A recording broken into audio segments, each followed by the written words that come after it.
The conclave hall on Verith Station had seen bad days before. It had seen the signing of 3 different ceasefire agreements, 2 of which failed within a decade. It had seen species walk out of sessions mid-sentence because they could not agree on water rights for a moon that neither of them actually needed. It had seen a Dorath general throw a data tablet at a Solenti diplomat and start a minor incident that took 4 years to formally resolve. But it had never seen anything like this. The hall was shaped like a bowl wide at the top, narrowing toward the center floor where speakers stood when they addressed the full body. The walls were pale gray stone quarried from Verith's single continent, smooth and cold to the touch. 11 delegation platforms ringed the upper level, each one decorated in the colors and symbols of its species. The lighting was kept neutral, a compromise reached 100 years ago because 3 different species found different wavelengths physically uncomfortable, and no one had ever agreed on a better solution. Right now, none of that mattered. What mattered was the holographic map floating in the center of the hall. It showed the known galaxy, or at least the inhabited portion of it, the cluster of star systems that 11 different species called home. 40 years ago, the map had been mostly green. Green meant free space, controlled by one of the conclave species, settled, developed, with populations and cities and history. Now, almost half the map was red. Red meant Krath. Ambassador Dorith Selwyn stood on the speaker's floor and looked up at the map the way a person looks at a flood that has already reached the 2nd floor of their house. He was tall, even for a Dorath nearly 7 feet, with long arms and a narrow face, and eyes the color of old copper. His delegation robes were deep blue with silver at the collar, the formal dress of a species that had once been proud of its formality. He had been proud of many things, once. 43%, he said. His voice was steady. He had practiced being steady. It was the most important skill he had developed in the last 20 years, because steadiness was the only thing he had left to offer. 43% of inhabited conclave space has fallen to Krath control in 60 years. In the last decade alone, the advance has accelerated. We are losing ground at a rate of approximately 2 star systems per standard year, based on current projections. He stopped. He pressed his long fingers together in front of him, a gesture his people made when they were choosing words carefully. Based on current projections, he continued, the conclave has between 12 and 15 years before the Krath reach a point of terminal advantage. After that point, mathematical recovery becomes effectively impossible. The hall was quiet, not the polite quiet of an audience listening, the other kind, the kind where a room full of beings who are very intelligent all arrive at the same conclusion at the same moment, and none of them want to be the first to say it. The Krath were going to win. That was what the map said. That was what the numbers said. That was what 60 years of war said, in the patient and indifferent language of data. Ambassador Selwyn stepped back from the floor and returned to the Dorath platform. He sat down carefully, like his bones hurt. They did hurt. He was 91 years old and had been doing this job for 30 of those years, and he was tired in a way that sleep did not fix. The Velhari ambassador took the floor next. The Velhari were small beings, barely 4 feet tall, covered in fine silver-gray fur that had evolved to keep them warm on a planet that spent 6 months of its year in deep winter. They were also, historically, the most committed pacifists in the conclave. They had gone 4 centuries without building a warship. They had resolved every conflict through negotiation, through trade, through the patient and sometimes maddening process of talking until both sides ran out of objections. Then the Krath had reached Velhari space. Ambassador Mirel, she had given up trying to teach non-Velhari how to pronounce her full name, placed both small hands on the speaker's podium, and looked up at the map. We built warships, she said. 11 years ago, we had never built warships. We had to hire Dorath engineers to show us how. We built 43 of them in 8 years. She paused. We have 11 left. She stepped back without saying anything else. That was the thing about the Krath. They didn't need to be cruel. They didn't need to be dramatic. They just advanced. Slowly, methodically, system by system, with a patience that felt geological. They would hit a defensive line and press against it, and press against it, and press against it, until the line moved. Then they would follow. They had never, in their entire recorded military history, hurried. They had never, in their entire recorded military history, retreated. The Solenti ambassador spoke for 40 minutes. The Solenti had been fighting the longest.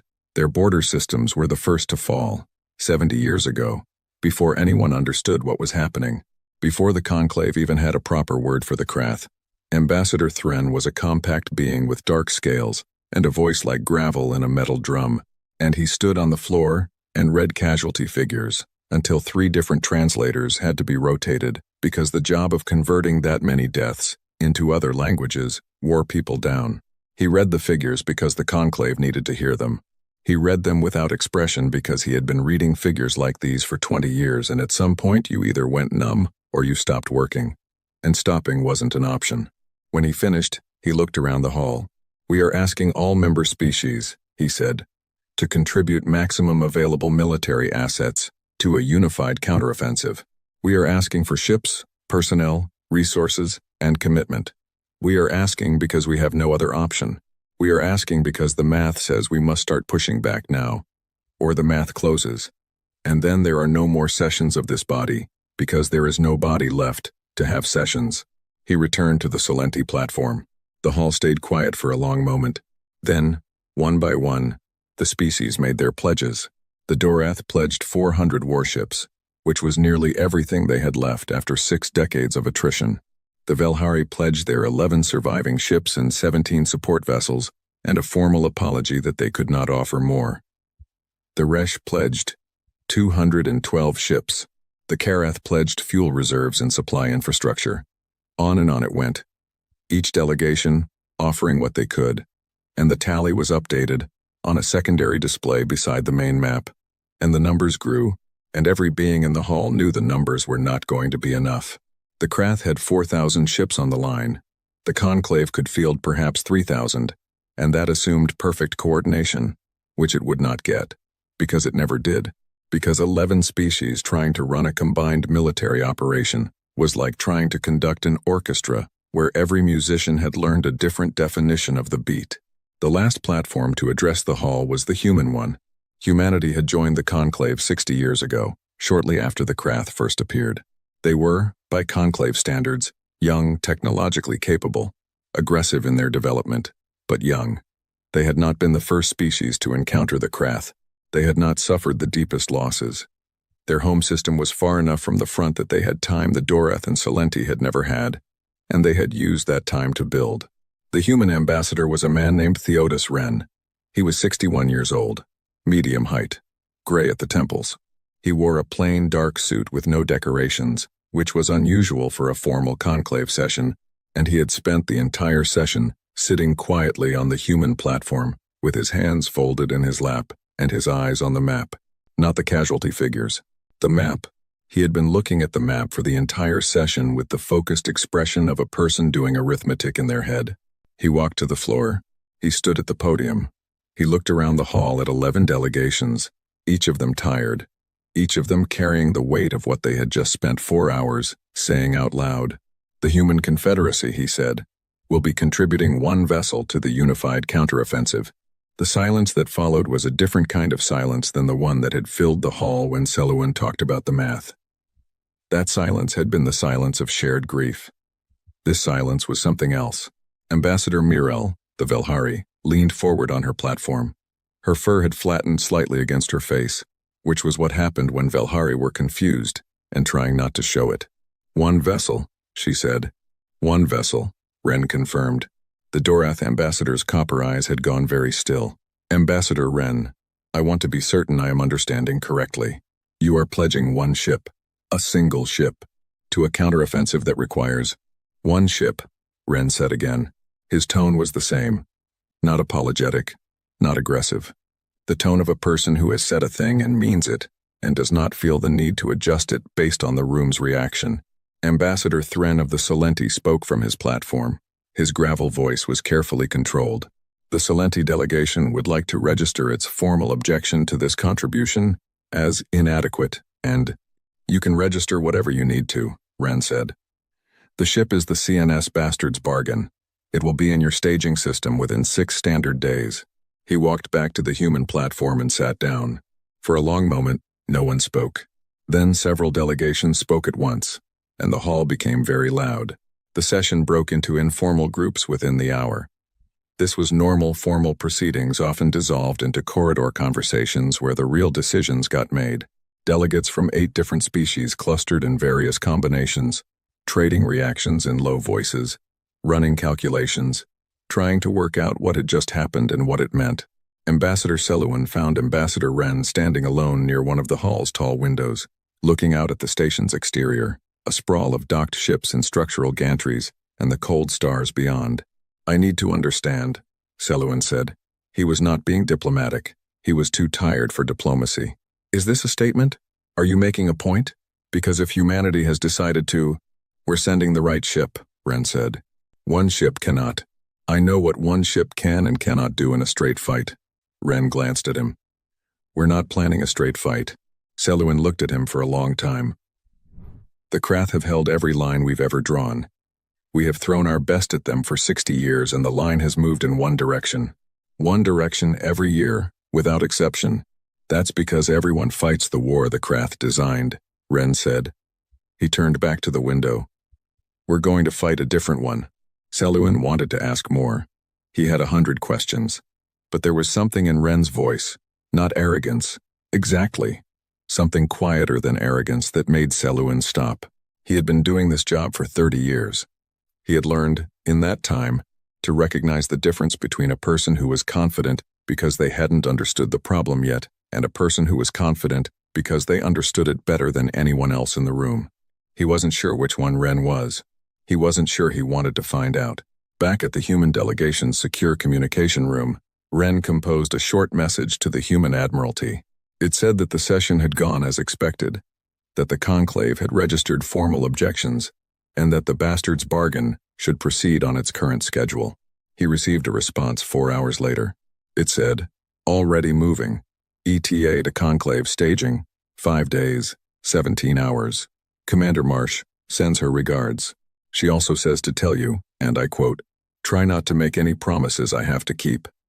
End quote. Admiralty Dispatch Office. Wren read that twice. Then he allowed himself a small smile, which was the most expression he had shown all day. He folded the message and set it aside and looked back at the star map on his room's display. The red and the green. The slow, patient arithmetic of loss. 60 years of one direction. He studied the map for a long time, not with grief. With the focused attention of someone who has been solving a problem in their head for 20 years and has finally gotten permission to use their hands. In the conclave's main communication center, the clerk responsible for logging formal military contributions to the counter-offensive updated the unified tally. The entry read, "Human Confederacy 1 vessel, Penitent Class Siege Engine, CNS Bastard's Bargain." She looked at the entry.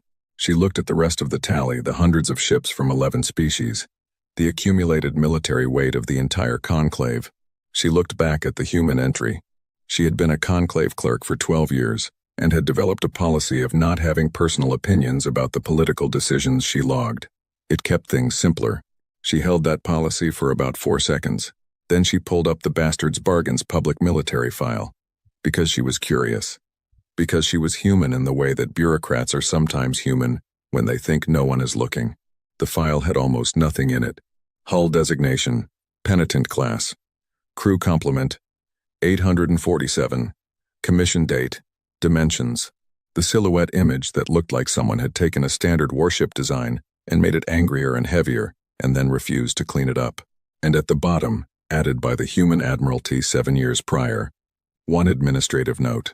Classification, siege engine. Status, active. Note, do not contact crew regarding decommission schedule. Previous contact attempts created a situation. She read the note 3 times. Created a situation. The note did not say what situation. The file did not say what situation.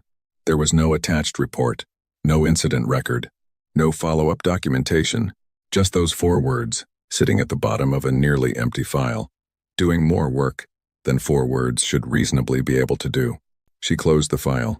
She updated her log and moved on to the next entry. But for the rest of her shift, and for some time after, she kept thinking about that note. Created a situation.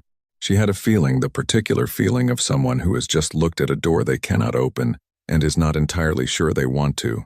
That the situation was not the kind that got better when you looked at it more. Closely. She decided not to look more closely. This, she would later reflect, was the smartest decision she made that entire week. 5 days later, the CNS Bastard's Bargain dropped out of faster-than-light travel at the edge of the Conclave staging system. It was alone. It had traveled alone. It arrived alone, without escort, without fanfare, without any of the communication protocols that military vessels normally used when entering a system full of Allied ships. The sensor arrays of 4,000 vessels turned toward it at once, and for a moment, just a moment, the unified fleet of 11 civilizations went very quiet. Not because the ship fired, not because it did anything aggressive, because it was there, because of the shape of it, because of something in the way it sat in space that the sensor arrays could measure, but that none of the readouts quite had a word for. On the Dorath command ship, Admiral Sarath, who had given the order for more retreats than he could count, looked at the sensor image of the Bastard's Bargain for a long time. Then he looked at his tactical officer. "Get me a channel to Commander Marsh," he said. His tactical officer opened the channel. There was a pause. Then a voice came through, a woman's voice, unhurried, with the particular quality of someone who has just set down a coffee cup.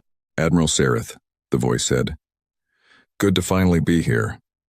Where do you need us?" The staging system was called Harith's Point, named after a Dorath explorer who had charted it 300 years ago and found nothing worth staying for: no habitable planets, no useful asteroid fields, nothing but a stable star and open space in every direction. Open space was exactly what you needed when you were trying to organize 4,000 warships. Admiral Sarath had spent 6 weeks making Harith's Point into something that resembled a functioning military operation. 6 weeks of coordination meetings and logistics arguments and translation delays, and the specific kind of exhaustion that came not from working hard, but from working hard on a problem that didn't fully want to be solved. 11 species. 11 different command structures. 11 different ideas about what a proper formation looked like, what a proper chain of command looked like, what proper coffee looked like, the last one being a genuine source of conflict on 3 separate occasions. He had gotten it to work. Not perfectly, not even close to perfectly, but it worked in the sense that the ships were where they were supposed to be. The supply lines were flowing, and the officers from different species had stopped openly insulting each other, which was about as much as he had dared hope for. Then the Bastard's Bargain arrived. It came in at the system's edge, which was standard. It did not use the established entry corridor, which was not standard, but not alarming. The Conclave's entry protocols were complex, and a ship traveling alone without a liaison officer might simply not have received the full briefing. What was not standard, and what could not be explained by a missing briefing, was the sensor data. Sarath looked at the data for a long time. The ship was old. That much was immediately clear. Warships, like most complex machines, showed their age in specific ways: hull scoring, repair patches, the subtle asymmetries of a vessel that had been rebuilt in sections over decades. The Bastard's Bargain had all of those things. Its hull plating was a patchwork of different generations of material, some of it newer, some of it so old it had developed a specific kind of surface degradation that only happened after decades in deep space. But the age wasn't what held his attention. It was the shape. Human warships were, as a general rule, elegant. They favored long, smooth hull lines, streamlined forms that didn't strictly need to be streamlined in the vacuum of space, but that humans built anyway, because humans had an aesthetic preference that their engineers had never quite managed to fully suppress. Sarath had dealt with enough human ships to know what they looked like. They looked purposeful, clean, like a predator that knew what it was doing. The Bastard's Bargain did not look like that. It was angular where it should have been smooth, heavy where it should have been lean.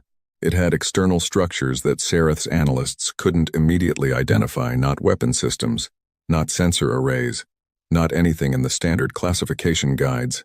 Things bolted to the hull in places where nothing was normally bolted. Things running along the ship's underside in long parallel lines that could have been conduits or could have been something else entirely. "What are those structures?" Sarath asked his chief analyst, a Dorath named Varith who had been studying human military technology for 15 years and was considered one of the foremost experts on it in the Conclave. Varith looked at the sensor data for a long time. "I don't know," he said. This was not the answer Sarath had been hoping for. "Best guess?" Sarath said. Varith looked at the data again.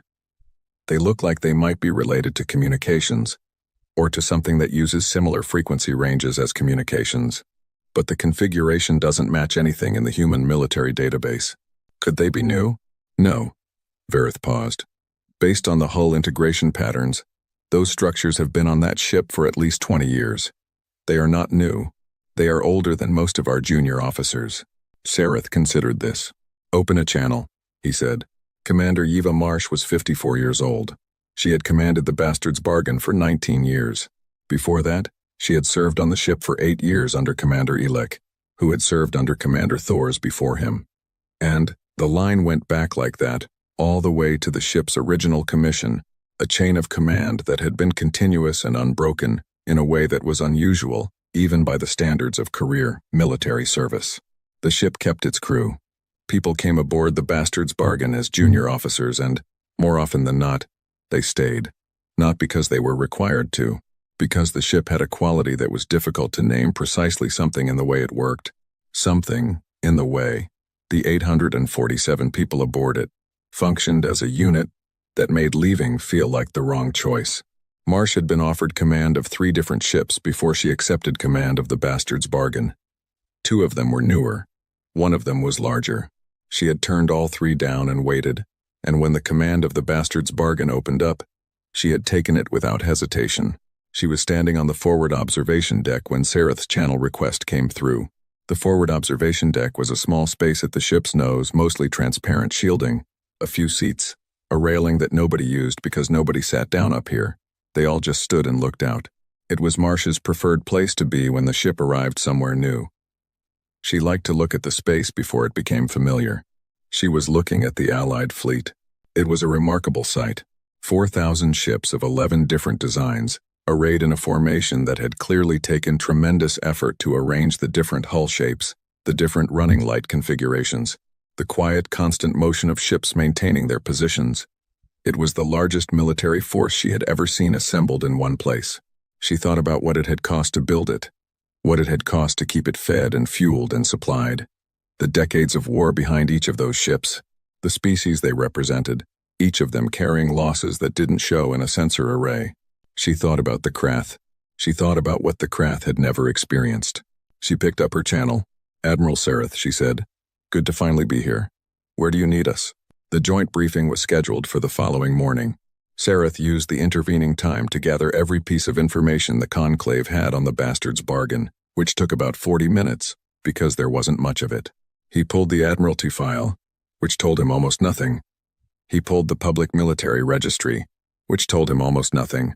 He sent a formal request through diplomatic channels to the Human Confederacy's Military Affairs Office, asking for a full technical briefing on the ship's capabilities. The response came back in 6 hours. Briefing classified. Full disclosure available to Allied commanders on a need-to-know basis as determined by the commanding officer of CNS Bastard's Bargain. Please direct capability inquiries to Commander Marsh directly. Sareth read this 3 times. Then he sent a message to Commander Marsh, asking for a pre-briefing technical overview of the ship's weapon systems. Commander Marsh's response was shorter than he expected. She'll show you what she needs to show you tomorrow. Senior Chief Petty Officer Halm, CNS Bastard's Bargain. Sareth stared at the message. He was an admiral. He commanded the largest Allied fleet ever assembled. He had been personally decorated 6 times, though he didn't particularly enjoy thinking about the circumstances of any of those decorations. He was not accustomed to receiving messages from Senior Chief Petty Officers. He filed it in the category of things he would address later, and moved on. The Krath Advance Fleet detected the Bastard's Bargain 40 seconds after it arrived in system.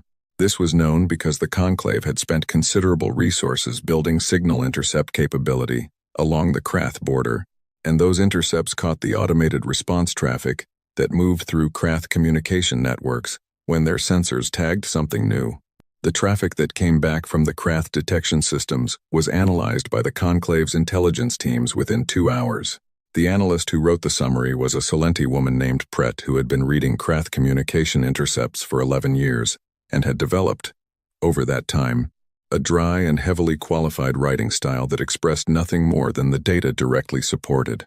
Her summary read, Krath Automated Threat Assessment System has logged CNS Bastard's Bargain. Assessment rating, 9.1 out of 10. For reference, no Allied vessel has previously been rated above 7.2 by this system. The ship has not fired. The ship has not maneuvered offensively. The ship has performed no action beyond arrival and standard station keeping. We do not currently have an explanation for this rating. She included a footnote. For additional context, the Krath Advance Fleet has reduced its forward movement rate by approximately 30% since the arrival. This is notable. She sent the summary to Admiral Sareth and then sat at her desk for a while, thinking about what a machine built to assess threats saw when it looked at a ship that hadn't done anything yet, and what that said about the ship. She didn't reach a conclusion she liked. The Solenti liaison officer assigned to maintain contact between the Allied command and the human ship was a woman named Farah. She was young for her rank 32, which was young for Solenti, and she had gotten the assignment because she spoke fluent human standard English, which fewer people did than the Conclave liked to pretend. Her job was to stay in contact with the Bastard's Bargain and report anything relevant to Admiral Sareth's staff. On her first morning, she established a communication link with the ship's bridge and introduced herself to the officer on duty. She filed a brief report, noting that the crew had been professional and courteous. On her second morning, she received a transmission from the ship's senior communications officer, asking if she needed anything: supplies, data, liaison support. She reported this as an example of the crew's cooperative attitude. On her third morning, she pulled up the ship's external sensor feed, a visual link that showed the Bastard's Bargain's exterior cameras, because she wanted to log what the ship's hull looked like up close for the technical annex of her report. She saw the crew. Not all of them, most of the crew were inside, doing whatever 847 people did on a warship that wasn't currently in combat. But there were people on the hull, in suits, working on those unidentified external structures that Verith's team was still trying to classify, moving along the hull with the practiced ease of people who had done this 1,000 times. She watched them work. There was something about the way they moved that she couldn't immediately name. It was efficient, obviously, but it wasn't just that. It was comfortable. They were comfortable on the outside of a warship in a military staging system where the Allied fleet around them had been in a state of sustained tension for 6 weeks. They were having what appeared to be a conversation while they worked. One of them laughed at something. The laugh carried faintly through the suit communications that her feed was picking up at the edge of its range. She filed her report. She wrote, "The crew of CNS Bastard's Bargain appears to be in good spirits. I am choosing to interpret this positively. I am also choosing not to examine it too closely." She sent the report and went to get something to eat, and spent the rest of the afternoon periodically thinking about the crew member who had laughed, and what it said about a person that they could laugh like that, in that place, knowing what was coming. She didn't have an answer. Sareth convened the joint briefing the next morning in the Allied flagship's main conference room. 14 commanders from 7 species sat around a table that had been designed with significant effort to be equitable. Same seat height for all parties, which required adjustable furniture, because the Dorath were nearly twice the height of the Velhari, and both of them had opinions about proper seating posture. Commander Marsh arrived with 2 of her officers. One was a tall, thin man she introduced as Lieutenant Commander Dayan, her tactical officer. The other was a compact woman with gray-streaked hair she introduced as Senior Chief Petty Officer Halm. Sareth looked at Halm. He was fairly certain he had received a message from her. Marsh sat down. She had a coffee. She did not offer an explanation for why a senior enlisted person had attended a flag-level briefing, and no one asked, partly because the question seemed awkward, and partly because there was something about Halm's expression that made the question feel less important than it had seemed a moment before. "I've read everything you sent," Marsh said. She was looking at the holographic map that Sareth's team had prepared, the same map the Conclave Hall had displayed. The green and the red. The slow story of 60 years told in color. The Krath advance, the attrition rates, the casualty figures, the whole picture. She looked at it the way Sareth looked at it, not with grief, with focus. "You've been fighting this war the way the Krath want you to fight it," she said. Several commanders stirred. The Hresh representative, a broad-shouldered being whose species had been in the war for 40 years, opened his mouth. Marsh continued before he could speak. "That's not a criticism. It's the situation. The Krath advance because they press forward. You hold because you build lines. They press. You hold. They press harder. The line moves. Every year the line moves. It has never moved the other direction. We are aware of our situation, the Resh representative said. Good. Marsh set down her coffee. Then you know what the problem is. The problem isn't that you're outfought. The Solenti have been fighting for 70 years. The Dorath fleet has some of the finest crews in this system. The problem is that you're fighting a responsive war. You react to what they do. You defend. You hold. And the Krath are very, very good at making people defend and hold. She looked around the table. We're going to stop responding, she said. We're going to make them respond to us. The room was quiet. Sareth leaned forward. And the bastard's bargain does this alone. It was not quite a question. Marsh picked up her coffee again. The bastard's bargain does the first part alone, she said. If the first part works, and it will, the rest of the fleet does the second part. And that's when the line starts moving the other direction. She looked at the map. She looked at it the way Sareth had looked at it that morning. And the morning before.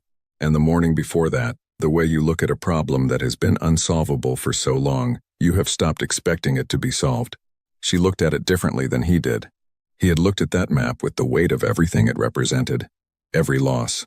Every retreat. Every system that had gone from green to red while he watched. She looked at it like it was already changing, like the color was already, in some version of the near future she could see, and he couldn't, beginning to move. Show me the Krath supply lines, she said to the room. And the briefing began. The supply line maps were not pretty. Sareth's logistics team had spent the better part of 3 years building a picture of how the Krath fed their advance. How the food, fuel, ammunition, and replacement parts moved from Krath interior space to the front lines. It was hard work. The Krath did not broadcast their logistics. Their supply movements were encrypted, their routes changed on rotating schedules, and getting sensor assets close enough to confirm what was moving and where was dangerous work that had cost the Conclave a significant number of intelligence operatives. The picture they had built was incomplete, but it was the best picture anyone had. Marsh studied it for 40 minutes without speaking. The commanders around the table let her. This had taken some restraint, especially from the Hresh representative, who had a cultural tradition of treating silence during meetings as an invitation to fill it.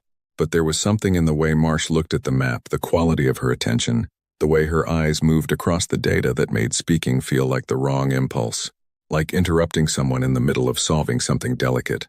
Dayan, her tactical officer, stood slightly behind her and to the left. He was looking at the same data. He had a tablet in his hand, but he wasn't using it. He was just watching her think. Halm, the senior chief, had found a corner of the conference room and was sitting in it with her arms folded and her eyes on the door, like her job was to make sure nobody came in unexpectedly. Nobody had asked her to do this. She had simply identified it as the correct thing to be doing. Finally, Marsh straightened. She touched the holographic controls and pulled the map's perspective further back, past the front lines, past the contested systems, past the Krath advance fleet's position. She pulled it back until the view showed deep Krath space. The interior. The part that no Allied vessel had gone near in 60 years. There, she said. The point she indicated was a cluster of systems 400 light-years behind the current front. 3 shipyard complexes, she said, all 3 within range of each other's support networks. These are the facilities that repair Krath battle damage. The ships that come off the front line damaged go here. They come back fixed. Without these 3 complexes, the Krath advance fleet loses its repair capacity. Damaged ships stay damaged. The effective combat strength of their forward force drops by roughly 40% over the course of 6 months. We know about the shipyards, Admiral Sareth said. We have known about them for 20 years. They are 400 light-years behind the line. Getting a strike force there and back. A strike force, yes, Marsh agreed. A strike force would be detected. It would be intercepted. The Krath keep internal security forces specifically for that scenario.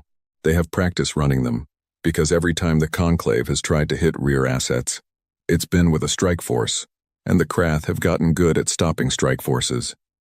12. She moved her hand on the holographic controls again. 6 lines appeared on the map, thin lines, running from Harith's Point, through the Krath border, and deep into Krath interior space. They moved in different directions. They curved and angled in ways that avoided the main Krath patrol routes. A single ship can go where a strike force cannot, she said. 6 different routes to the same destination. Passive running the entire way. The bastard's bargain sensor profile at passive running is... She paused. Small. Verith, Sareth's chief analyst, who had been sitting at the table listening with the focused attention of someone building a very careful model in their head, said, "How small?" "Small enough," Marsh said. Verith opened his mouth. "That answer is going to have to be sufficient," Marsh said, not unkindly. Some of what this ship does is not something I can put in a briefing that 11 different intelligence services are going to read in the next 24 hours. Verith closed his mouth. The Harish representative, who had been patient for longer than was comfortable, said, "If you reach the shipyards, one ship against a defended facility." "We're not hitting the facilities directly," Marsh said. "We're hitting the supply chains that feed the facilities." She moved the map again. New lines appeared thinner, more numerous, like roots growing under the ground. The supply arteries that moved raw materials into the Krath shipyard complexes, the fuel lines, the ore transport routes that carried the metals the shipyards needed to build replacement hulls. "Cut those," she said, "and the shipyards stop working regardless of how well defended they are. You don't have to destroy a factory if you can cut the road that brings it materials." Number 1. Sareth was looking at the map. He was doing arithmetic. He could see it, the elegance of it, the way it worked on paper. But there was a gap between the paper and the reality. "Even if you reach the supply lines," he said, "one ship against the volume of traffic those arteries carry." "We're not going to destroy the traffic," Marsh said. "We're going to stop it." Silence. She continued. "The Krath have been running their supply chains the same way for 60 years. Same routes, same schedules, same protocols, because they have never had to change them. No one has ever gotten behind the line and made them change. Their logistic systems are optimized for certainty. They run on the assumption that the routes are safe, the schedules are predictable, the traffic flows without interruption." 1. She looked around the table. "Certainty is a system," she said, "and systems break when you change one variable they haven't accounted for." She touched the map one more time. One of the major supply arteries went dark, just for a moment. "One interdiction point," she said, "on a route that feeds 2 of the 3 shipyard complexes. The Krath logistics system will route around it. They'll find the workaround within 48 hours. But while they're rerouting," she touched another point, "it went dark. The alternate route goes down too. Another point, dark. And the secondary alternate. 3 dark points. 1 artery, effectively broken at 3 places simultaneously. Now the shipyards are waiting on materials," she said. "And while they're waiting, we're not at the shipyards anymore." She moved the map perspective to a different section of Krath space. A different set of lines. "We're here," she said. "Communications infrastructure. Specifically, the relay network that connects Krath High Command to the eastern flank of their advance fleet. The eastern flank runs 11 divisions. Those 11 divisions coordinate their movements based on real-time instructions from High Command. Without that communication link." End quote. "They operate independently," Dayan said. He had spoken for the first time. His voice was quiet. 11 divisions making tactical decisions based on what they can locally observe, without coordination. And 11 divisions, Marsh agreed, making different decisions, based on different local pictures, under the assumption that High Command's last instructions are still current. The Solenti representative, an older man named Thav, not the Ambassador Thren from the conclave session, but his military counterpart, said, "You can hold the communications link down long enough for the divergence to matter?" "Long enough," Marsh said. "And when the link comes back up and High Command corrects the drift, we'll be somewhere else," Marsh said. "And the eastern flank will have made 12 decisions that contradict standing orders, and High Command will spend 3 days sorting out which decisions can be undone and which ones created conditions that have to be dealt with first. Number 1. She folded her hands on the table. "The Krath do not fight confused," she said. "They have never fought confused. Their entire military doctrine is built on patience and certainty. They know where they're going, they know how they're getting there, and they move with the confidence of something that has never had a reason to doubt its own plan." She looked at Sareth. "We're going to give them a reason," she said. The briefing ran for another 3 hours. It covered the specific technical capabilities of the bastard's bargain in enough detail to satisfy most of the commanders present, and not enough detail to satisfy any of them fully. Marsh answered some questions directly and deflected others with a patience that was clearly practiced. The patience of someone who had answered these questions before, in other rooms, and had developed a way of doing it that was honest without being complete. The unidentified hull structures, it emerged, were related to communications. Specifically, to communications disruption. The bastard's bargain could project a disruption field on specific frequency ranges with a precision that the Conclave's engineers had not previously believed was achievable from a mobile platform. How long it had taken to develop this capability, and how it worked at a technical level, remained classified. The ship's passive running capability, the quality of its ability to move through space without being detected, was demonstrated by the simple fact that it had traveled from human space to Harith's Point alone, without escort, without triggering a single Krath border sensor, as confirmed by the Conclave's own intercept records. The Velhari admiral, a being named Soren who had spent the entire briefing listening with the careful attention of someone who was simultaneously very impressed and very worried, raised a question at the end. This plan, she said, the disruption of the supply lines, the communications interdiction. If it works, and I am genuinely uncertain that it will work, though I acknowledge the reasoning is sound, the Krath will adapt. They will develop new routes. They will rebuild the communication network. They will find the workarounds. Yes, Marsh agreed. So what does it actually achieve? Marsh was quiet for a moment. Have you ever seen an army lose a war it knew it was going to win? She asked. Soren looked at her. I'm not certain I understand the question. The Krath advance because they know the math works in their favor, Marsh said. Not just tactically, psychologically. They have never reversed. They have never been in a situation where the variables they planned around stopped working the way they expected. They fight with the confidence of certainty, and that confidence is part of what makes them effective. Take away the certainty. She left the sentence open.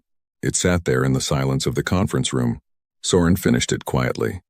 You make them uncertain. You make them uncertain. Marsh agreed. An uncertain enemy makes mistakes. An uncertain enemy that has never made mistakes before makes bad mistakes, because they have no experience recovering from them. Admiral Sareth looked at the map. He looked at the lines that Marsh had drawn across it, the routes, the supply chains, the communication arteries, all of it laid out in a logic that he understood, that he could follow, that he could see working in the theoretical space of a holographic display. When do you go? He said. 48 hours, Marsh said. We need the time for final calibration. She looked at her coffee, which had gone cold sometime in the previous hour. And, for sleep, some of my crew has been running modifications for 6 days straight, and I would like them to get 8 hours before we cross the Krath border. Sareth nodded slowly. What do we do? He asked.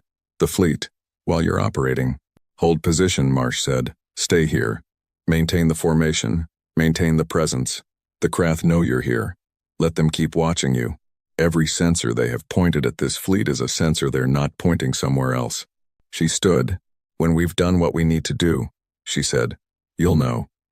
The Krath advance will stop. It may not stop completely, not right away, but it will slow in ways that don't fit their previous patterns. When you see that, she looked at Sareth. Be ready. That's when the Allied fleet matters. She picked up her cold coffee and her officers fell in beside her and she walked to the door. At the door, she stopped. One more thing, she said, and looked back at the room full of commanders from 7 different species, each of them carrying the weight of their losses, each of them sitting with 60 years of retreat written somewhere in their posture. The Krath have never been in the position you've been in. They have never had to defend ground. They have never had to hold a line. They have never had to fight a war they weren't certain of winning. 2, she said it simply. No drama, no performance. They're not going to like it, she said. Then she left. Senior Chief Halm caught up with her in the corridor outside. How'd it go? Halm asked. Well enough, Marsh said. The Dorath Admiral kept doing that thing with his hands. That folding thing. He does it when he's processing something he hasn't decided how to feel about yet. What'd you tell them that was worth processing? Marsh walked. Halm walked beside her, matching her pace the way she had for 15 years. The truth, Marsh said. All of it? Enough of it. Halm nodded. This was a distinction she understood. They walked in comfortable silence for a while. The Allied flagship was larger than the Bastard's Bargain by hull volume, though not by much, and very differently laid out. Marsh always found Allied ships slightly disorienting. The corridors were the right size but the wrong shape. The angles slightly different from what her body expected after 19 years on one vessel. "The crew's ready," Halm said. "I know." Petty Officer Venn finished the calibrations on the disruption array. "She wants you to know she's confident in it. Tell her I'm glad. Lieutenant Orr's team has the supply line intercept points preloaded. They can execute within 4 minutes of your order." Close quote. Quote, "Good." Halm glanced at her. "You're not worried." It was not a question. Marsh thought about it anyway. The Krath border, 400 light-years of their interior, the shipyards and the supply chains and the communication relays and everything that kept the Krath advance moving the way it had moved for 60 years. "No," she said. "Why not?" Marsh considered this. "Because they've never had to deal with us," she said. "And we've been thinking about them for a very long time." Halm accepted this. She was not a person who needed things explained beyond the point of understanding. They were nearing the docking port, where the ship's shuttle was waiting. Through the viewport at the end of the corridor, the Bastard's Bargain was visible in the distance, angular, heavy, patched together, impossibly old. "She looks good," Halm said. Marsh looked out at the ship. "She always does," she said. The Allied fleet's intelligence team spent the night running and rerunning the analysis of the plan Marsh had laid out. They looked for weaknesses. They ran probability models. They consulted each other across species lines in the specific way of people who have had enough of disagreeing and have found, in the face of a large enough problem, a way to just work. The consensus, by morning, was that the plan was coherent, that the logic was sound, that the specific capabilities of the Bastard's Bargain were, if the specifications Marsh's team had provided were accurate, exactly suited to the tasks she had described.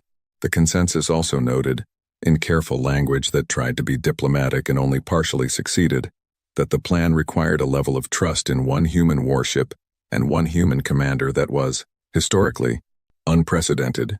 Admiral Sareth read the consensus report over breakfast. He thought about Marsh's voice in the briefing, the way she had looked at the map, the particular quality of her certainty, not the certainty of someone who had not thought about the risks, but the certainty of someone who had thought about them thoroughly and had arrived at a position she understood completely. He thought about the Krath threat assessment. 9.1. A ship that had not fired. A ship that had done nothing except exist. He thought about the administrative note in the Bastard's Bargains file. Do not contact crew regarding decommission schedule. Previous contact attempts created a situation. He put down the report. He did not file an objection to Commander Marsh's plan. He did something he had not done in a very long time, in the middle of a war that had given him very few reasons to do it. He waited, and somewhere in the distance, beyond the hull of the Allied flagship, the Bastard's Bargain finished its calibrations and went dark. The Bastard's Bargain left Harith's Point at 0300 local time on a Tuesday. Nobody saw it go. That was not a figure of speech. The Allied fleet's sensor arrays, which were calibrated to detect objects significantly smaller than a warship, did not register the departure. The Krath border sensors, which the Conclave's intelligence teams monitored continuously, showed no spike in activity that would indicate a detection. The ship simply ceased to be in the position it had held for 6 days, and was not recorded as having moved. Admiral Sareth found out it had left when he tried to raise Commander Marsh at 0700 and got no response. He sent a communication to the Bastard's Bargain's dedicated channel. No response. He sent a second communication on the emergency frequency. No response. He called Farah, the Salenti liaison officer. "When did they leave?" he said. Farah's voice was careful. "I'm not certain they did. The sensor records show. When did they leave?" Sareth said. Pausa. "The last confirmed visual contact was at approximately 0245, Farah said. At 0310, I attempted a routine communication check and received no response. The sensor records from 0245 onward show the ship in its last known position, which suggests either it is still there or the sensor records were adjusted," Sareth said. Another pause. The sensor records were adjusted. Farah agreed. Sarith sat with this for a moment. The bastard's bargain had, at some point between 0, 2, 4, 5, and 0, 3, 1, 0, left the staging system without being detected by the Allied fleet's sensors, and had then retroactively removed itself from the sensor record, leaving behind readings that showed it still in position. The Conclave had not known this was technically possible. Sarith made a note to have a conversation with Commander Marsh about this capability when she returned. Then he made a note to himself that this conversation would require him to figure out how to begin a sentence with, "I need you to explain why you altered our sensor records," in a way that did not make him sound foolish for not having anticipated it. He put the note aside. He did what she had told him to do. He waited. 3 days passed. The Allied fleet held position. The Krath advance front, which had been slowing since the bastard's bargain's arrival, slowed further. The intercept teams monitoring Krath communication traffic noticed the change not in the content of the messages, which remained encrypted, but in the volume and pattern. The traffic was getting slightly more irregular, which was not how Krath traffic normally behaved. Krath communication patterns were extraordinarily regular. They had been regular for as long as the Conclave had been monitoring them, because the Krath operated on schedules, and the schedules did not deviate. Something was deviating. Pret, the Salenti intelligence analyst, wrote a brief note in her log. Day 3. Krath Eastern Flank communication volume down 8% from baseline. Pattern irregularity up 12%. No confirmed cause. Monitoring. She did not send this to Sarith yet. It was too small a change to report officially. It could be anything. It could be nothing. She had learned, over 11 years, not to build narratives out of small changes in data. Small changes happened for small reasons, and large narratives built on them made you look foolish. She kept watching. On day 4, the change was not small anymore. The first confirmed event happened on day 4, at 0630. The Conclave's Deep Space Signal Intercept Network, a chain of relay stations that the Conclave had spent decades quietly building along the edges of Krath space, disguised as survey equipment and debris monitors, caught a spike in Krath internal traffic. Not encrypted. Raw. Urgent. In the clear. Translation took 6 hours because Krath clear channel communication used idioms that the Conclave's translators were still building databases for. But by early afternoon, Pret's team had the substance of it. 2 Krath supply convoys had disappeared, not destroyed, or at least not obviously destroyed, with no debris field, no distress signals, nothing to indicate a weapons engagement. They had simply stopped transmitting and stopped arriving at their destinations. The convoys had been carrying raw materials to the secondary Krath shipyard cluster. The shipyard cluster was now reporting a shortage of specific alloys, critical to hull repair operations. The Krath logistics network, according to the traffic, was rerouting. Pret read the translation twice. Then she sent a message to Admiral Sarith that said only, "It started." By day 6, the picture had sharpened considerably. 3 supply arteries to the Krath shipyard complexes had been disrupted at multiple points each. The Krath were rerouting as Marsh had predicted, but the alternate routes were showing problems. 2 delays, shortages, the logistics equivalent of a river being dammed at 3 points simultaneously. The shipyard complexes were slowing production. Ships coming off the front line for repair were waiting longer. The repair cycle, which had been one of the Krath advance fleet's most reliable advantages, was getting longer. The Krath internal traffic was getting louder. And then, on day 6, at approximately 1,400, the eastern flank went quiet. Not completely quiet, but the communication link between Krath High Command and the eastern flank's 11 divisions, a link that had run continuously for as long as the Conclave had been monitoring it, went intermittent. Spotty, unreliable in a way that Krath communication had never been. In the Allied Fleet's Intelligence Center, the monitoring teams watched the pattern change in real time. Pret sat at her desk and watched 11 Krath divisions begin making independent decisions. She watched the high command messages to the eastern flank either fail to transmit or arrive late and disordered. She watched the eastern flank's divisions respond to local conditions they could observe, rather than waiting for orders they could no longer reliably receive. She watched the divergence happen, division by division, decision by decision. Small differences in positioning, in timing, in the interpretation of the last successfully received instructions. Each individual decision was logical, reasonable, defensible, given what each division could see from where it was standing. They just weren't coordinated, and the Krath advance, which had moved with the unified precision of a single large organism for 60 years, began to look, for the first time, like 11 separate things making 11 separate choices. Sareth was in the intelligence center when the analysis came through. He stood at the main display and watched the eastern flank's cohesion break down in slow motion. "How long has the link been disrupted?" he said. 9 hours confirmed, Pret said. "I think it started before we registered it. Possibly 12 to 14 hours total. Can they restore it?" "They're trying. The traffic volume from High Command's communication infrastructure has increased significantly. They know something is wrong, and they're throwing resources at it. But whatever is disrupting the link isn't something they can fix from the inside." Sareth looked at the diverging eastern flank, 12 different decisions made without coordination. Some of them reversible, some of them creating conditions on the ground that would take days to untangle, regardless of what High Command ordered now. He thought about what Marsh had said. An uncertain enemy that has never made mistakes before makes bad mistakes, because they have no experience recovering from them. He watched the Krath eastern flank make mistakes, not catastrophic ones. The Krath were disciplined, and disciplined forces don't collapse the way undisciplined ones do. But mistakes, small ones, spreading, the kind that, given enough time, compound. "Something else," Pret said. She put a second display up beside the first. It showed a signal, a broadcast on Krath frequencies, inside Krath-controlled space, which was not where Conclave signals normally appeared. The broadcast had started 6 hours ago and was still running. It was being received across 11 systems. "Is this from the bastard's bargain?" Sareth said. "We're certain of it," Pret said.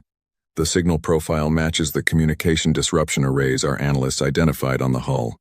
What are they broadcasting?" Pret looked at her translation team, a young Hiresh analyst named Tern, who had been working on this for the past 4 hours, and looked like he had not blinked in approximately 2 of them. "It's in Krath," Tern said. "High Krath, formal register, not translated original language." He paused. "Commander Marsh is speaking it herself." The room was quiet. "What does it say?" Sareth said. Tern looked at his notes.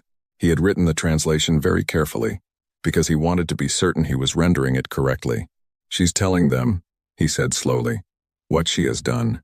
Specifically, the supply arteries she has cut and where, the communication disruption, and how long it has been running, the current status of their logistics shortfall." He paused. "She's giving them their own numbers, their own projections, updated with the new variables she's introduced." Sareth stared at him. "She's telling the enemy what she's done to them," he said. "In their own language," Tern said. "In formal Krath. High Krath is the register used for significant communications, official statements, military orders, at the highest level. Using it is," he searched for the right framing. "It is not a casual choice. It is a deliberate signal of seriousness." And then what?" Sareth said. "After she's told them all of this?" Tern looked at his notes again. "She says," he paused. "Read it again. Read it a third time. This is uncomfortable. It is going to become more uncomfortable. You have time to make a different choice." The room was quiet for a long time. Soren, the Velhari admiral, who had been sitting in the corner of the intelligence center for the past 2 hours and had not said anything, said, "She's talking to them." "Yes," Sareth said. "She's not trying to destroy them. She's not trying to defeat them in a battle." Soren's voice was very careful. "She's making an argument." Sareth looked at the display.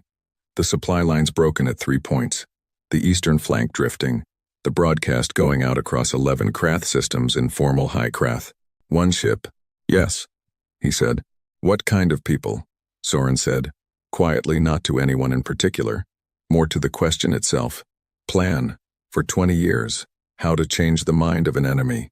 What kind of people learn the formal register of that enemy's language and then use it to make an argument in the middle of a war?" Nobody answered. The display updated. The Krath eastern flank's forward movement had stopped. Completely. Not slowing, stopped. The 11 divisions that had been advancing, each at slightly different rates and in slightly different directions for the past 6 days, had come to a complete halt. "Sir," Pratt said. Her voice had changed. It had gone to that flat quality that experienced analysts used when they were reporting something they were not sure how to feel about. "The eastern flank has stopped advancing." "I see it," Sareth said. "The northern and central flanks are reducing pace, not stopping, but reducing. Approximately 60% of standard advance rate." And Sareth watched the display. 60 years of movement. He had been in this war for 31 of those years. He had watched the red push the green back, season by season, year by year. With the patience of mathematics, he had given more retreat orders than he could remember. He had stopped trying to count the retreat orders somewhere around year 12 because counting them was not useful and not comfortable. The line was not moving. Not forward. Not back. Not yet. But it had stopped moving forward, and in 60 years, it had never done that. His communications officer turned from his station. "Sir, I have an incoming message on the priority diplomatic channel. It is addressed to the Conclave High Command. From—" He paused. "From the Krath," he said. The room went very still. In 60 years of war, the Krath had not initiated diplomatic contact. They had responded to a few Conclave overtures, briefly, in ways that amounted to "no," delivered in formal language. But they had never opened a channel themselves. "What does it say?" Sareth said. The communications officer read it. "Read it again." "It says—" He stopped. "Start it again." "It says they wish to discuss the terms of a temporary cessation of advance operations, pending resolution of—" He paused. "Pending resolution of present operational challenges." The words hung in the intelligence center's recycled air. Present operational challenges. Not defeat. Not surrender. Not a dramatic statement of any kind. The Krath did not do drama. They had never needed it because the mathematics had always been on their side. But one human ship in their interior, breaking supply lines and disrupting communications and broadcasting in formal high Krath that this was uncomfortable, and was going to get more uncomfortable, one ship had introduced. For the first time in 60 years, something the Krath logistics and psychological systems had no classification for. Doubt. Sareth stood at the display and looked at the word that had just arrived on his communications screen. His tactical officer, a young Dorath named Selvar, who had been born after the war started and had never known a time before it, said, "Sir, what do we do?" Sareth thought about Marsh, about the plan, about what she had said at the end of the briefing. "When you see it, be ready." He looked at the display, the stalled front, the eastern flank motionless, the Krath communication systems working overtime to figure out what was happening to them. "We hold our position," he said, "and we wait for Commander Marsh to finish." On the Bastard's Bargain, deep inside Krath space, the crew did not celebrate.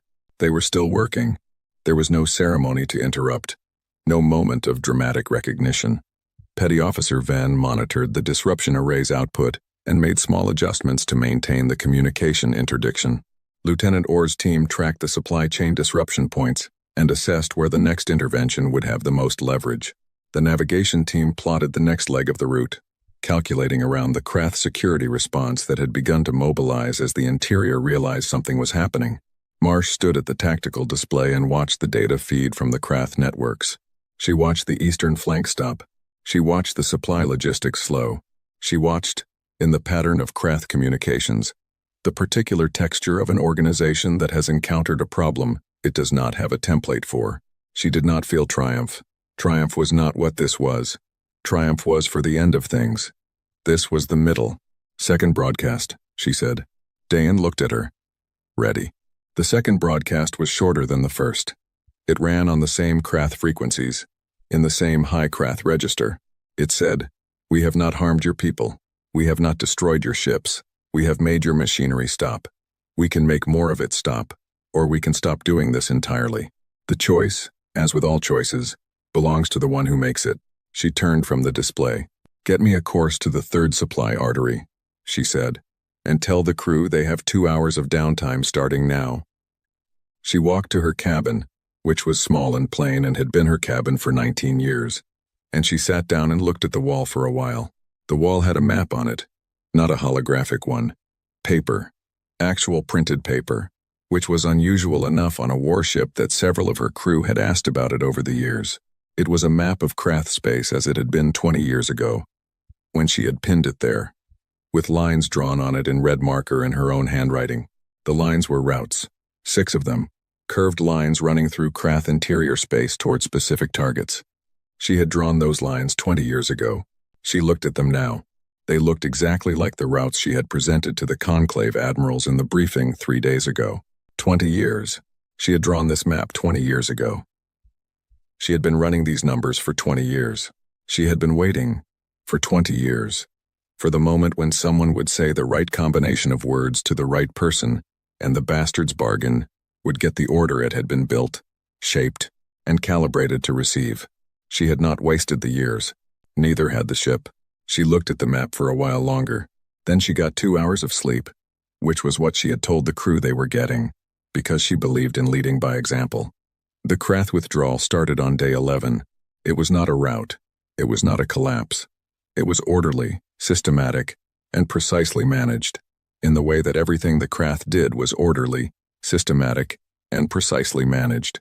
They pulled back along the eastern flank first, the 11 divisions that had been sitting motionless for 5 days, accumulating contradictory standing orders from a high command that was simultaneously trying to fix its communication network, restore its supply chains, locate the source of its problems, and coordinate a military response to something that its planning infrastructure had no pre-established category for.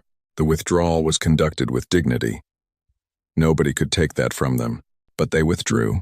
The Allied fleet's sensor arrays caught the first movement at 0411 on day 11, and within 3 hours the pattern was confirmed. Eastern flank moving back. Not fast, not panicked, choosing to move, deliberately, ceding ground that they had held for years, and doing it on their own terms. But doing it. Prett's night shift team caught it first. The analyst on duty sent a single-line emergency notification to Admiral Sareth's personal channel that read, "Eastern flank is withdrawing, not a patrol adjustment. Full withdrawal. Waking you up now felt appropriate." Sareth was out of bed before the message finished its alert tone. He was in the intelligence center by 0430. The entire senior staff was there within 20 minutes. Nobody had needed to be summoned more than once. The word had moved through the flagship the way significant words always moved, not through the official communication system, but through the faster, quieter channel of people who had heard something and needed to tell the nearest person immediately. The eastern flank was withdrawing. By 0600, the northern flank was doing the same, more slowly, more cautiously, in smaller increments, but the direction was the same, back. For the first time in 60 years, back. The central flank held for another 6 hours. It was the strongest sector, the most deeply established, with positions that had been built up over decades. The Krath Central Command was clearly debating. The communication traffic from that sector was dense and irregular, the pattern of an organization running arguments through its channels faster than the channels were designed for. At 1,400, the central flank began to move. Back. The Allied fleet's war room was not built for the sound it made when the confirmation came through. The room held beings from 7 different species, and none of them had the same way of expressing the particular feeling of watching something stop that had been happening, without pause, for their entire professional lives. The Dorath had a vocalization for it, a low, sustained sound that several of them made without appearing to decide to. The Velhari were very still and very bright-eyed. The Harish made a gesture with their hands that meant, in their culture, something close to, "I will remember this." Admiral Sareth looked at the display. He looked at the line, the front, the border between green and red, the fixed point around which 60 years of war had organized itself, and he watched it move. The other direction, just a little. Just the beginning, but the other direction. He stood there for a long time. Selvar, his tactical officer, said something to him. He didn't hear it the first time. Selvar said it again. "What do you want us to do, sir?" Sareth looked at the display, the withdrawing flanks, the slow, orderly retreat of an army that was still dangerous, that was choosing its own pace, that had not broken but had decided, for the first time, that holding this ground was not worth the current cost. "Hold," he said. "We hold our position. We do not advance. We do not pursue." Selvar looked at him with the expression of someone who has spent their entire career wanting to advance, and is finding it difficult to process the instruction not to. They're moving back, Selver said. If we push now, while they're in transition, we're not here to destroy them, Sareth said. We're here to make them stop. They're stopping. We hold. He said it quietly. He did not make it an argument. He had the particular tone of a person who has been in a war for 31 years and has learned the difference between winning a battle and ending something. Selvar held. On day 12, the bastard's bargain began its return. It came back the same way it had gone alone, undetected, moving through Krath space in a way that left no sensor record. Farah, who was still monitoring the bastard's bargain's dedicated channel, received a short communication at 0815 that said, "Coming home. ETA. 36 hours. We're going to need to restock the coffee supply. Someone's been unreasonable about it. Senior Chief Halm." Farah read this twice. She decided it was the best news she had received in 3 weeks, and filed it accordingly. The bastard's bargain arrived back at Herath's Point at 2000 on day 13. This time, the Allied fleet knew it was coming. They were watching for it. And still, the ship appeared on their sensors with a quality that suggested it had decided to be visible rather than having been detected, a subtle difference in how sensor contacts normally resolved, but one that Vareth noted in his technical log and spent 3 paragraphs being precise about. Marsh came aboard the Allied flagship 4 hours later. She looked the same, slightly less sleep than was ideal, the kind of calm that comes not from absence of stress but from having moved through stress and come out the other side. Her 2 officers were with her, Dayan quiet, Helm carrying a tablet she was reading as she walked, which was a quality Sareth had begun to think was simply permanent. Sareth met her at the docking bay. He was not the only one. 7 other commanders were there, not all 14 from the original briefing, but the ones who had been in the intelligence center on day 6, who had watched the Krath front stop, who had needed to be somewhere when the bastard's bargain came back. He did not make a speech. He was not a speech person. The Dorath had a tradition of formal recognition that he had participated in at appropriate moments, but this did not feel like an appropriate moment for formal recognition. It felt like a moment for something simpler. He said, "It worked." Marsh looked at him. "I know. The eastern flank is withdrawing. All 3 sectors by yesterday afternoon. I monitored the traffic from inside. The Krath have opened a diplomatic channel. They want to discuss a cessation of advance operations. I heard." He looked at her. "You heard," he said. "The bastard's bargain has good ears," she said. He decided not to ask what that meant. "What happens now?" he said. Marsh looked past him at the war room's main display, visible through the bay's inner door, the map, the green, and the red, the front that was finally, for the first time in 60 years, beginning to move in a direction that meant something different. "No," she said. "You talk to them. The conclave talks to the Krath. The diplomatic channel is open because they opened it, which means they want there to be a channel. That matters. Use it. And if the talks fail?" Marsh was quiet for a moment. "Then we go back in," she said. She said it simply. No threat in it. No performance. The way you say a thing that is just a fact, that doesn't require emphasis because the emphasis is already built into the sentence. The formal session happened 2 days later. The conclave's diplomatic team, including Ambassador Wren, who had traveled to Herath's Point the moment he heard that the Krath had opened, a channel, met in a secure communication space, with a Krath delegation speaking from somewhere inside Krath territory. Translation arrays. Multiple species observing. Every precaution that 60 years of failed diplomatic attempts had taught the conclave to take. The Krath spoke first. They acknowledged the disruption of their supply lines. They acknowledged the communication interdiction. They acknowledged, in the careful language of an organization that did not acknowledge failure, that their current operational situation was experiencing variables they wished to resolve before committing to further advance operations. Wren listened. He said, "We understand. We are prepared to discuss conditions for a long-term cessation of hostilities. We believe a sustainable peace serves both of our peoples better than a prolonged conflict." The Krath delegation was quiet for a moment. Then they said, "Your vessel, the one that entered our interior, describe its classification." Wren said, "The CNS Bastard's Bargain, Penitent-class siege engine. How many of this class does your military maintain?" Wren looked at the table in front of him for a moment. He said, Enough. The Krath were quiet again. That is not a number, their representative said. No, Ren agreed. It isn't. He said nothing else on the subject.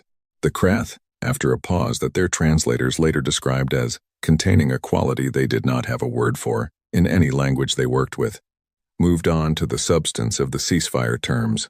The talks lasted 9 days. They were not easy. 9 days of detailed argument about territorial lines, about the status of systems that had changed hands, about the specific conditions that would define the cessation, and what monitoring would look like, and what the consequences of violation would be. The Krath were not simple negotiating partners. They were precise and demanding, and they had a definition of acceptable terms that moved slowly. But they were negotiating. That was the thing. They were in the room. They were talking. 60 years of war, and they had never once been in the room talking about terms, because they had never needed to.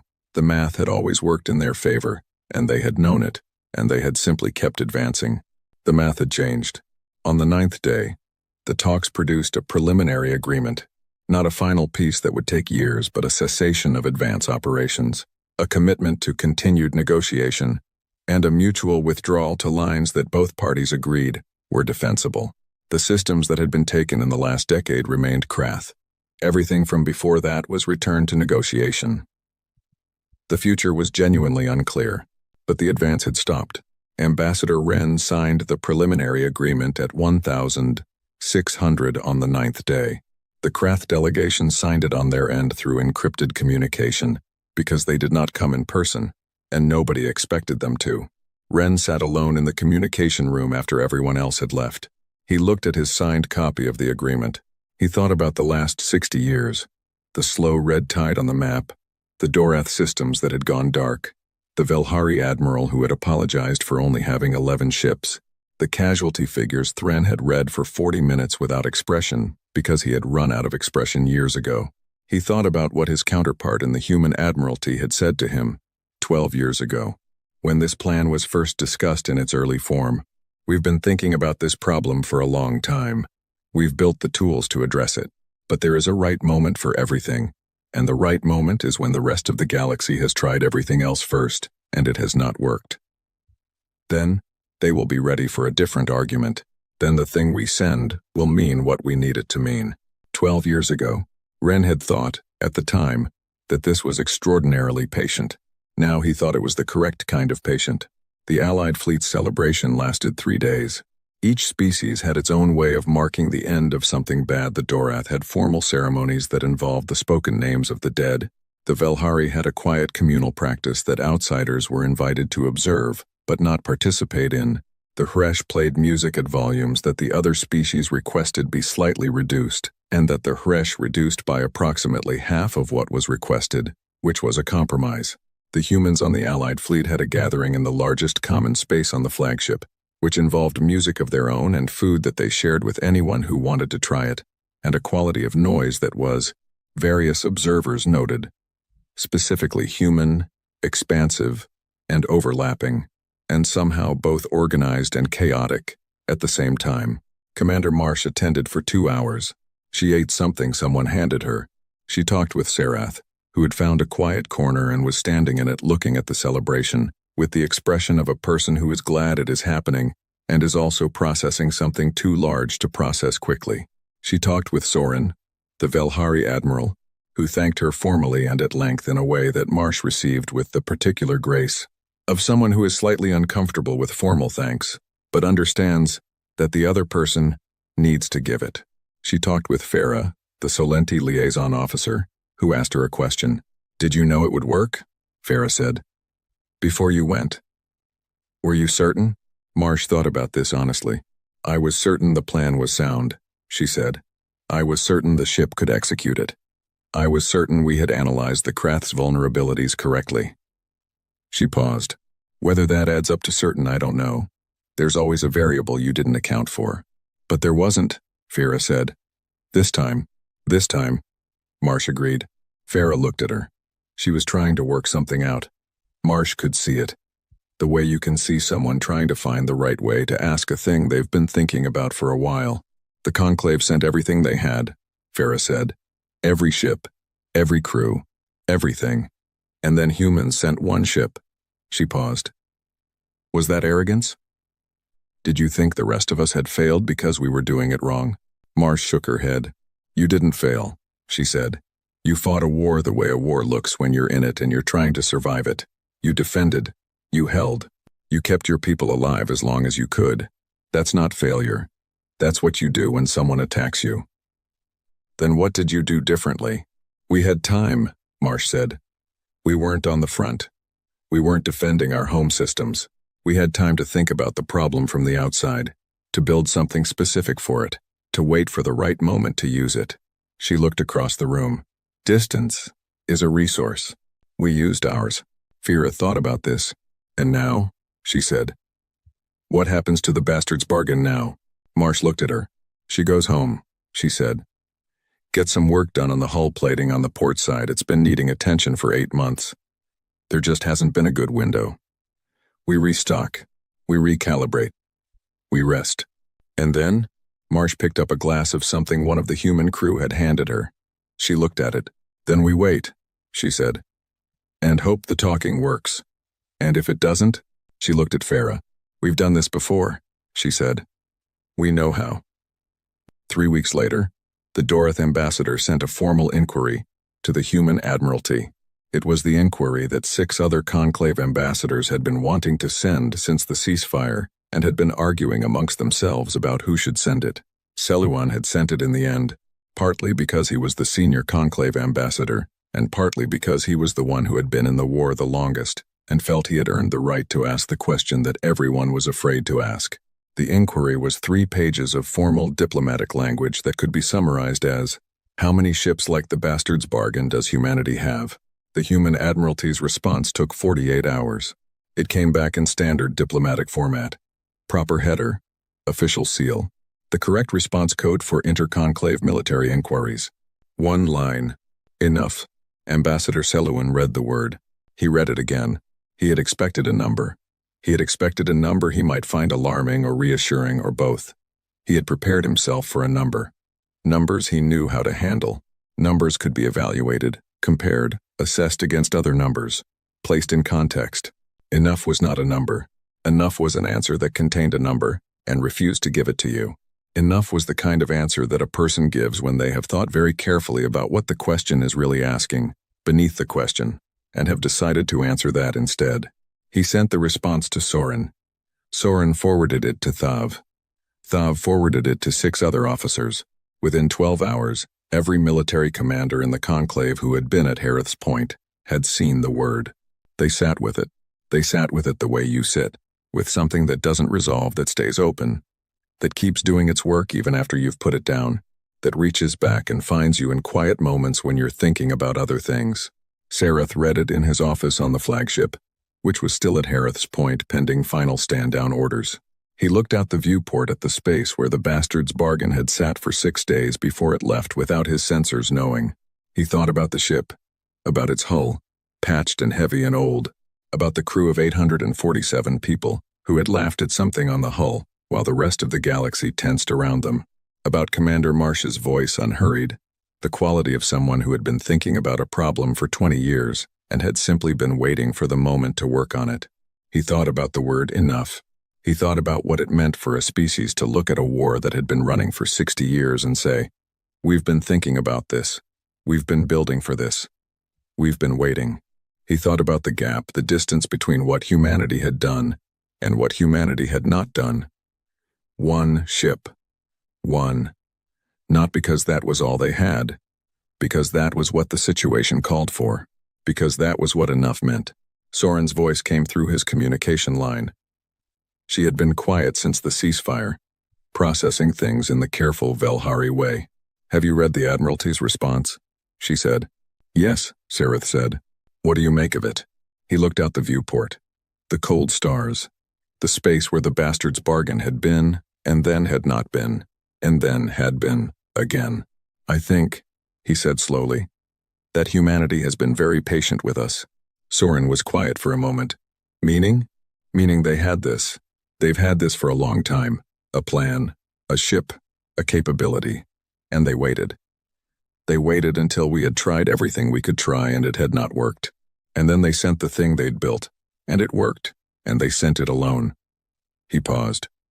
They sent it alone because they were making a point. What point? He looked at the word enough on his display. That this was proportionate, he said. That one ship was the correct response. That they looked at 60 years of war and said this situation calls for one ship, and we have built ships for situations that would call for more. The line was quiet. And we don't know how many more, Soren said. No, Sareth said. We don't. Oh, another silence. Is that frightening? Soren asked. Sareth thought about it. He thought about the war, about the Krath withdrawing, about the ceasefire talks, about the front that had moved, for the first time, in a direction that meant the future might look different from the past. No, he said. He meant it. No. It's the most reassuring thing I've heard in 31 years. He closed the communication. He looked at the display, the map, still mostly red, but the line had moved. Just a little. Just the beginning of something that was going to take years to resolve, to rebuild.